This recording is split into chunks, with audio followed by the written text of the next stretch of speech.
Assalamualaikum warahmatullahi wabarakatuh. Perkenalkan, nama saya Muhammad Hamidun dengan NIM 23010100206. Kali ini saya akan membacakan hasil ringkasan saya tentang materi pemrograman 4. Dari pertemuan 9, yaitu modularisasi program. Modules di Python merupakan istilah untuk file yang berisi kode-kode Python, seperti deklarasi variabel, fungsi, kelas, dan lainnya. Kode-kode tersebut disosialisasi sesuai dengan tugasnya. Contoh penerapannya seperti di sini teman-teman, simulasi modulesnya. Terus package. Package adalah cara mengelola modules dengan menempatkan dalam suatu folder. Sederhananya, modulnya adalah file dan package adalah folder. Contoh penerapannya. Masih di pertemuan 9, variabel scope atau local vs global. Global variabel adalah variabel yang dideklarasikan di root atau tidak dalam suatu blok fungsi. Sedangkan local variabel adalah yang dideklarasikan dalam suatu blok yang hanya valid dalam blok tersebut. Terus, special names. Python memiliki variabel spesial yang bersifat bisa diakses di global. Ciri khasnya special name adalah penulisan diawali dan diakhiri dengan karakter garis bawah. Salah satu adalah variabel garis bawah al garis bawah yang telah diulas di chapter sebelumnya. Di pertemuan 10, yaitu materinya Object Oriented Programming atau OOP dasar. Kelas dan objek. Kelas adalah cetak biru atau blueprint yang mendefinisikan atribut dan perilaku fungsi atau metode. Sedangkan objek adalah instansi nyata dari kelas tersebut. Instance method. Metode yang didefinisikan dalam kelas yang dapat mengakses atribut secara metode lain dalam objek melalui self. Terus konstruktor. Konstruktor sendiri adalah fungsi khusus yang dipanggil saat pembuatan objek. Dilakukan dari suatu kelas, biasanya digunakan untuk inisialisasi atribut. Terus ada property visibility. Visibility atau privasi dalam konteks OOP merujuk pada penentuan apakah properti itu baik atau atribut atau metode dapat diakses secara publik atau hanya bisa diakses dari dalam kelas atau privat.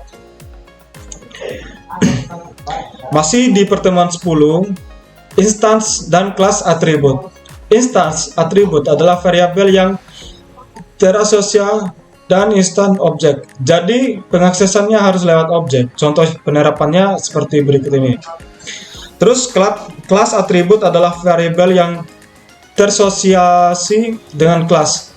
Pengaksesannya bisa langsung dari kelas atau bisa juga via objek seperti pengaksesan instan atribut. Contohnya penerapan kelas atribut.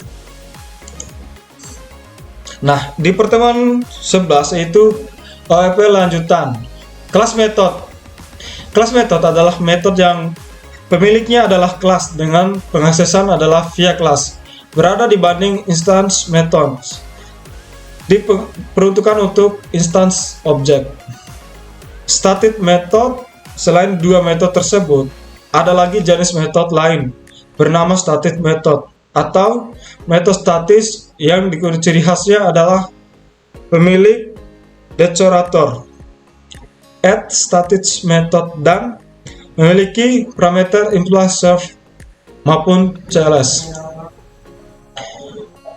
Masih di OOP lanjutan, kelas inheritance, konsep turunan antara kelas yang memungkinkan rows kode, subclass mewarisi atribut dan metode dari superclass. Abstract method. Abstract method umumnya digunakan pada situasi di mana ada beberapa kelas yang memiliki metode yang sama, namun isinya berbeda satu sama lain. Data class. Data class adalah kelas yang didesain khusus untuk tujuan penyimpanan data. Python menyediakan modules bernama data class dengan isi beberapa API untuk mempermudah pembuatan data class. Masuk di pertemuan 12, teknik pemrograman lanjutan. None. None merupakan objek berlawanan Python yang umumnya digunakan untuk mempresentasikan nilai kosong atau nol. Terus, opaque, tuplet, list, set, dirts. Teknik packing membungkung banyak nilai ke dalam suatu variabel, biasanya list atau tuplet. Sedangkan unpacking sebagai elemen dari struktur tersebut ke beberapa variabel. Masih di pertemuan 12, Dux typing versus structure typing. Dux typing adalah konsep yang menjelaskan bahwa compiler interpreter tidak perlu apakah suatu fungsi itu merupakan metode lambda atau berasal dari suatu kelas tertentu. Pattern matching atau match. Pattern matching merupakan teknik pencocokan pola menggunakan kombinasi keyword match dan case. Penggunaan dasarnya mirip seperti seleksi kondisi menggunakan keyword if. Masuk di pertemuan 13, yaitu expression dan debugging. Error and expression. Error dalam Python terdiri dari syntax error dan document expand. Aspek seperti zero division error, tipe error, name error harus ditangani agar program tetap berjalan. Contohnya seperti ini, yang merah ini teman. Expansion handling, tree expand else finally. Block tree digunakan untuk menjalankan kode yang mungkin gagal untuk menangani error, else untuk menjalankan jika tidak error, dan finally selalu dieksekusi di akhir. .string merupakan dokumentasi internal yang digunakan dalam fungsi kelas atau modul, ditulis dengan Trip's code dan dapat diakses dengan atribut _docs _titik.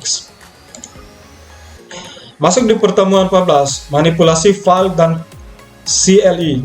File I atau O, Python memungkinkan pembacaan dengan penulisan file menggunakan fungsi open, yaitu pembuka kurung dan tutup kurung, dengan metode R dalam kurung baca, W yaitu tulisan, A yaitu tambah, dan X yaitu eksklusif buat.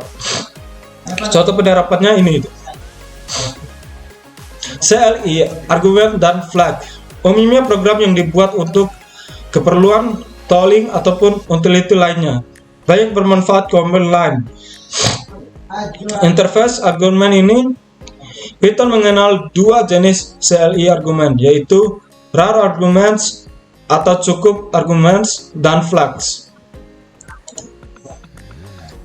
Masih di pertemuan 14, file atau data format, CSV.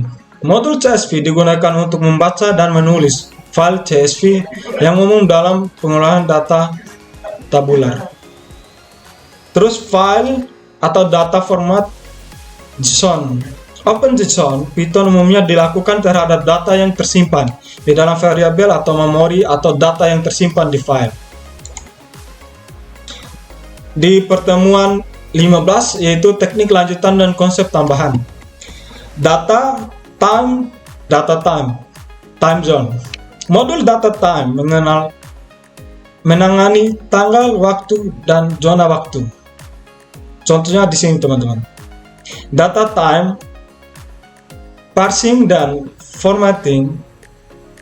Strip time digunakan untuk parsing strip menjadi data time, sedangkan start time untuk format data time menjadi string. Delete object. Keyword del digunakan untuk menghapus objek, elemen list atau key dictionary.